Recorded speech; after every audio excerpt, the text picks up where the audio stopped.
გიორგი მელაშვილს მოვიწვევა ახლა ეთერში ევროპულ ქართული ინსტიტუტის ხელმძღვანელს. თავისი საექსპერტო მოსაზრება მინდა მას ხოლმე გაგვიზიაროს. მადლობა მოგზანებისთვის. კიდევ ერთხელ გიორგი, რა განაცხადია ახლა ეს ოლიგარქის მხრიდან? არაერთხელ ჩასულა, ეს ჩვენ გავიხსენეთ ახლა ჩვენ სიუჟეტში, საქართველოს სხვადასხვა წარმომადგენელი ქართული ოცნების მოდით ასე დავაზუსტოთ ირანში. ინაუგურაცია იქნებოდა ეს თუ იქნებოდა პანაშვიდი, მაგრამ აი დღეს უკვე ასეთ გამწვავებულ ფონზე კიდევ დამატებით რას ნიშნავს? ჩვენ მუდმივად ვხედავთ ქართული ოცნების მხრიდან რაღაცა განცხადებებს, ხან ვითომ ამერიკელებთან ცდილობენ ურთიერთობების დაალაგებას, ხან ვითომ რუსეთთან, ხან ჩინეთთან და ერთადერთი საბოლოო ჯამში ირანში როგორც კი არის რამე პანაშვიდი იქ გარბიან. ანუ მთელი ამ დროის განმავლობაში არც ერთი სერიოზული ვიზიტი ჩვენ არ გვინახავს ცენტრალური აზიის ქვეყნების გარდა, რაც ძალიან კარგი არის უდავოდ, მაგრამ ეს არ არის საკმარისი საქართველოს ეროვნული ინტერესების დასაცავად. მთელი ამ დროის განმავლობაში ჩვენი საქართველოს საგარეო ქმედებები, დიპლომატია, ჩვენი მთელი ცდილობები იყო მიმართული იქითკენ, რომ საქართველოს ყოფილიყო აღქმული როგორც დასავლური სახელმწიფო, ქვეყანა, რომელსაც აქვს საკუთარი ეროვნული ინტერესები, რომელთა შორის დეოკუპაცია არის ერთ-ერთი უპირველესი და ჩვენ ვხედავთ, რომ ყველა ამ ფრონტზე, საქართველოს ეროვნული ინტერესების დაცვის ფრონტზე ქართულ ოცნებას აქვს ჩავარდნები. ერთ-ერთი ყველაზე აშკარა არის ცხინვალის რეგიონში მიმდინარე პროცესები, რომელიც ჯერ 90-იანებში ეფექტური კონტროლი დაამყარა რუსეთმა, შემდეგ ოკუპაცია და ახლა უკვე ჩვენ ვხედავთ, რომ პირდაპირ გადადიან ცხინვალის რეგიონის ანექსიისკენ. ანუ რუსეთთან მიმართებით მათი საგარეო პოლიტიკა ზუსტად ისევე ჩავარდა, როგორც ყველა სხვა მოთამაშესთან მიმართებით. მიუხედავად იმისა, რომ ძალიან ბევრი დათმობა გააკეთა ქართულმა ოცნებამ. ირანზეც ჩვენ აბსოლუტურად იგივეს ვხედავთ. ძალიან კარგად გვახსოვს 3+3 ფორმატი, როდესაც ქართული ოცნების პროპაგანდისტები აქტიურად იცავდნენ ამ ფორმატს და ამბობდნენ, რომ აი, ამით ავშენდებით. სინამდვილეში ეს პირდაპირ ეწინააღმდეგებოდა ჩვენს ეროვნულ ინტერესებს, იმიტომ რომ ამ ფორმატში საქართველოს, სომხეთი და აზერბაიჯანი უნდა ყოფილიყო რუსეთთან, ირანთან და თურქეთთან და თუ აზერბაიჯანს ყავს თურქეთი, რომელიც აბალანსებდა და შესაბამისად მის ინტერესებს ასე თუ ისე იცავდა, სომხეთისთვის ეს იყო მომგებიანი, იმიტომ რომ აკავშირებდა რუსეთის ფედერაციას ჩრდილოეთით, ჩვენს გავლით რა თქმა უნდა და შემდეგ ირანს.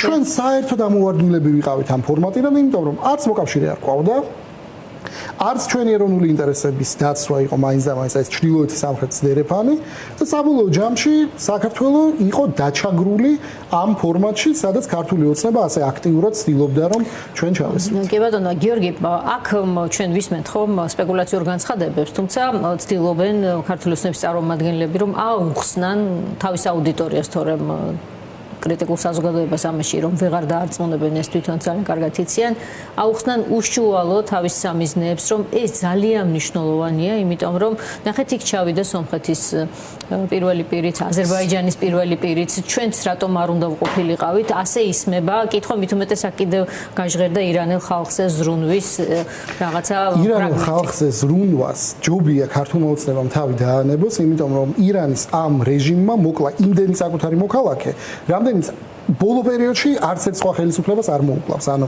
იმ ხოცვა-ჟლეტაზე პასუხისგებელი არის თავიდან ბოლომდე ირანის მოქმედი რეჟიმი და თუ მაინც და მაინც ამაზე გვიდგა საუბარი, საგარეო საქმეთა სამინისტროს მოადგილე, როდესაც დაპატიჟა ირანის საელჩომ ქართველების გენოციდის ზეიმზე და ასე ძალიან არხეინად მივიდნენ მან. აი მაშინ რატო არ ფიქრობდნენ არც ქართველებზე, არც ირანელებზე.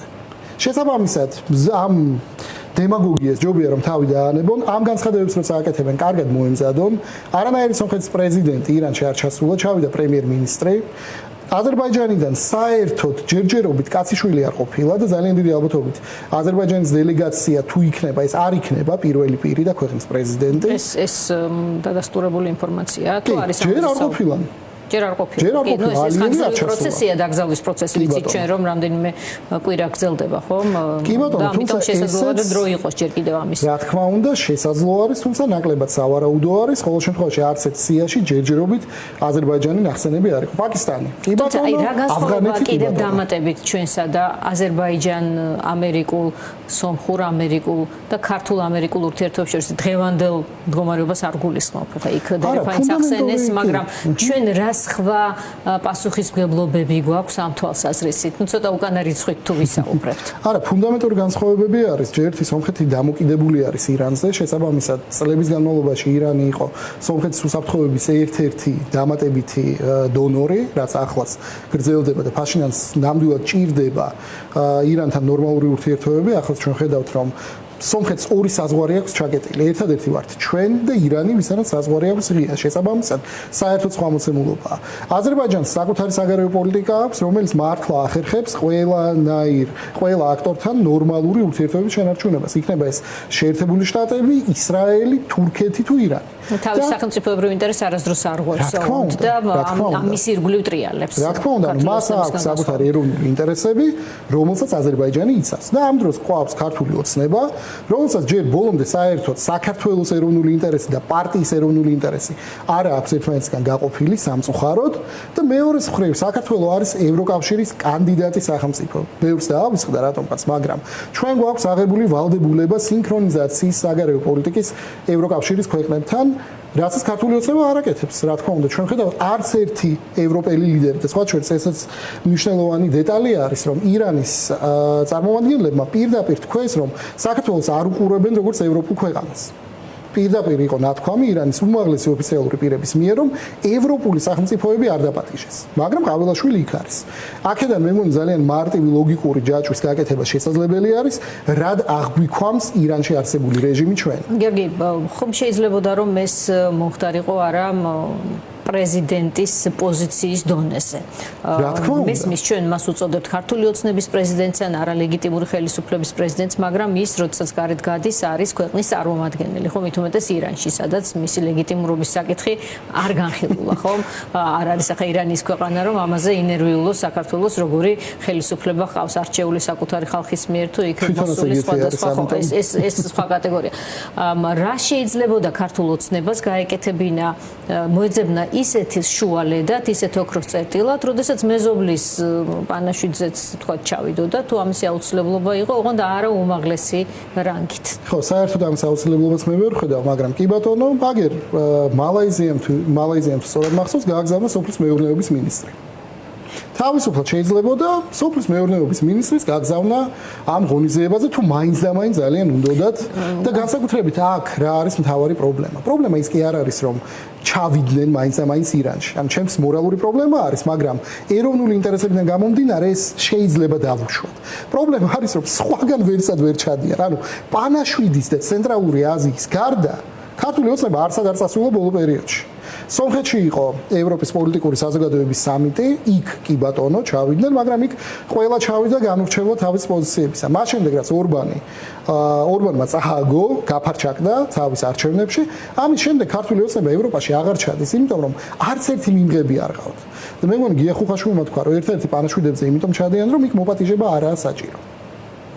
აქ როდესაც თქვენ საუბრობდით, რომ მაქსიმალურად ხდება რუსეთთან დაკავშირებით ლოიალობის ღიად გამოხატვა და ბევრი დათმობა, რასაც ჩვენ ვერ ვიგებთ კიდევ ის ცალკე თემაა და რაც ვიცით ისიც სამყოფია ამის სათქმელად და სამაგიეროდ იმასაც კი ვერ იღებს ქართული ოცნება, რომ ანექსია შეაჩეროს რუსეთის მხრიდან ან დააკონსერვოს ეს პროცესი, ან რუსეთი საერთოდ არ უწევს მათ ლოიალობას ანგარიშს და მათ თხოვს მეცსა და მეც.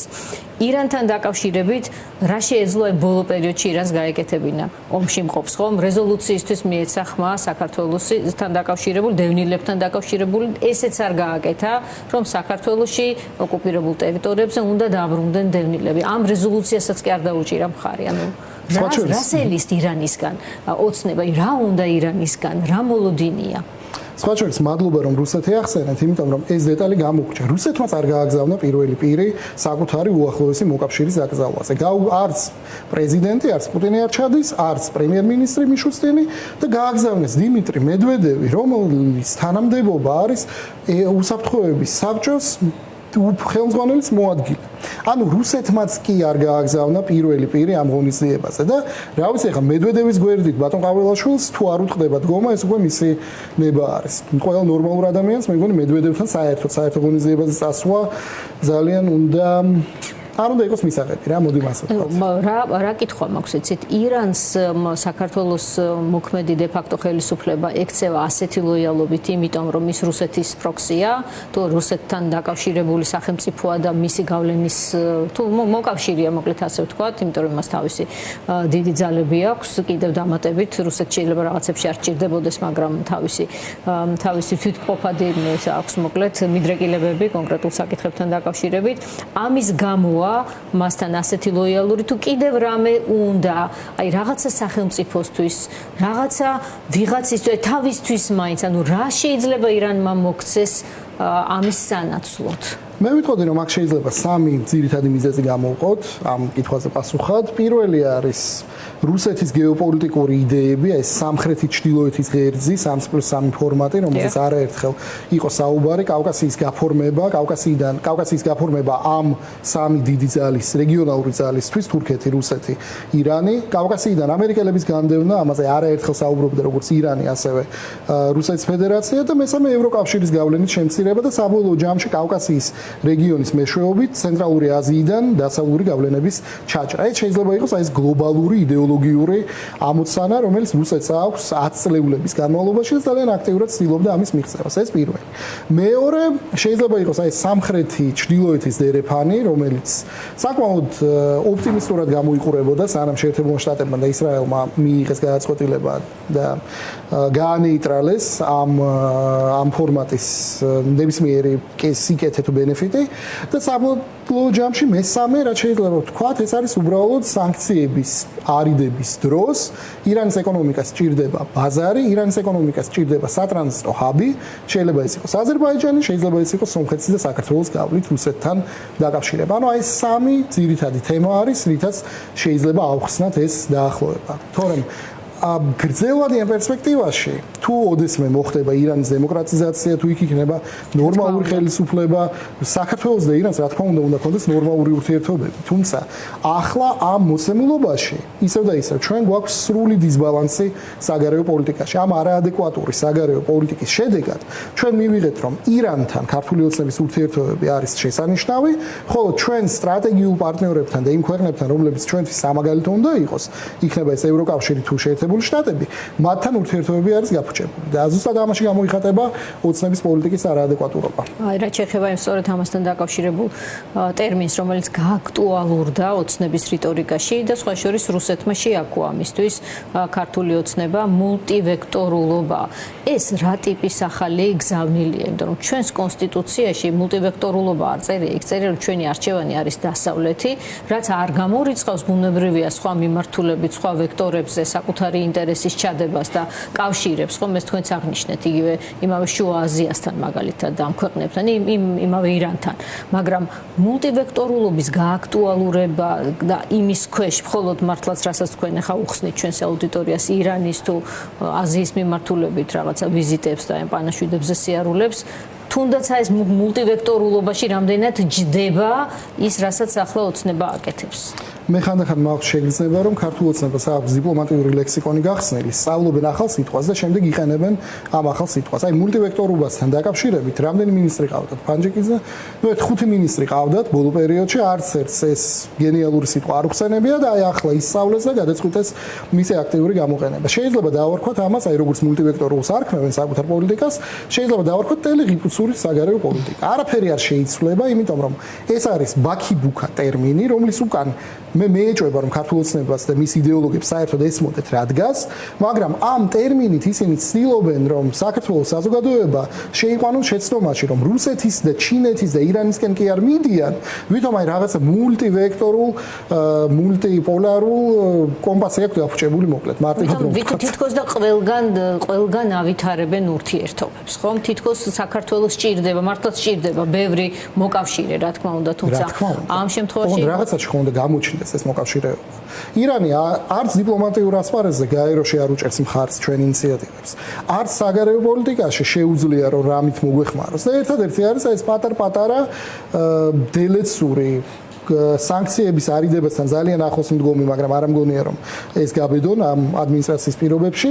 პატარ-პატარა ბიზნეს შეთანხმებები, რომელთა მეშვეობით ქართული ოცნება ხეირობს ირანთან ურთიერთობებით და ამას ეწირება ჩვენი ქვეყნის საგარეო პოლიტიკა, ამას ეწირება ჩვენი მრავალსაუკუნოვანი, მე ვიტყოდი უკვე მისწრაფებები და საბოლოო ჯამში რას ვხედავთ, რომ ჩვენი საგარეო ურთიერთობები არის გაყინულ რეჟიმში, ჩვენი საგარეო პოლიტიკური პრიორიტეტები არავის არ ახსოვს, ბროდის განაახლა საგარეო საქმეთა სამინისტრომ ან საგარეო პოლიტიკა, საგარეო პოლიტიკის დოკუმენტი.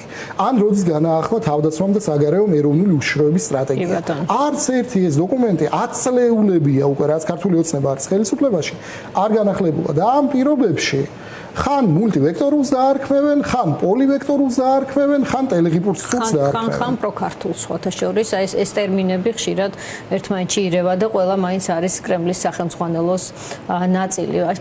ბოლოში ვიდრე დაგემშვიდობებით, მაინც მინდა აღვნიშნო, რომ ყავალაშვილმა ძალიან ესეთი მთელი პასუხისმგებლობით გაიაზრა თავისი როლი, ის იყო ძალიან სერიოზულ მწუხარებაში, ასე ეტყობა სახეზე შეასრულა ეს მისია. და ჩვენ არ ვიცით ახლა რა ჩამოიტანა იქიდან გარდა კიდევ გაუარესებული იმიჯისა ქართული ოცნების და უნდობლობისა რეალური პარტნიორების მხრიდან, თუმცა ხედავთ რომ მას ესე იგი გააზრებული აქვს ის დიდი მისია, რაც მას ოლიგარქმა დააკისრა აშკარად. დიადი მისია ნამდვილად არ ვიცი, მედვედევთან ლაპარაკი იმედი მაქვს რომ ქართულ ოცნებას არ უნდა, იმიტომ რომ თუ მედვედევს ელაპარაკებიან ეს კიდევ ერთი მორიგი არაადეკვატურობა იქნება მათ საგარეო პოლიტიკიდან, ანუ რუსეთს ველაპარაკებიან რაღა მაინც და მაინც მედვედევი არჩიეს, რომელიც ახლა იქ არის. სხვა მხრივ, საქართველოსთვის არაფრის დადებითის მომტანი ეს არ არის, ვერ იქნება ვერასდროს და ერთადერთი რაც შეგვიძლია, შევხედოთ ამ ყველაფერს და ძალიან სამწუხაროდ ხაზი გავუსვათ, რომ ჩვენი საგარეო პოლიტიკა გახდა სრულიად არაადეკვატური. მადლობა ევროპულ ქართულ ინსტიტუტის ხელმძღვანელს გიორგი მელაშვილს, რომელიც ცდილობდა ჩვენთვის აეხსნა ეს კონტექსტი, რაც ყავალაშვილის ჩასვლას ახლდა თან თეირანში. აიათოლა ალი ჰამენეის დაკრძალვას. გმადლობთ. თავდაცვის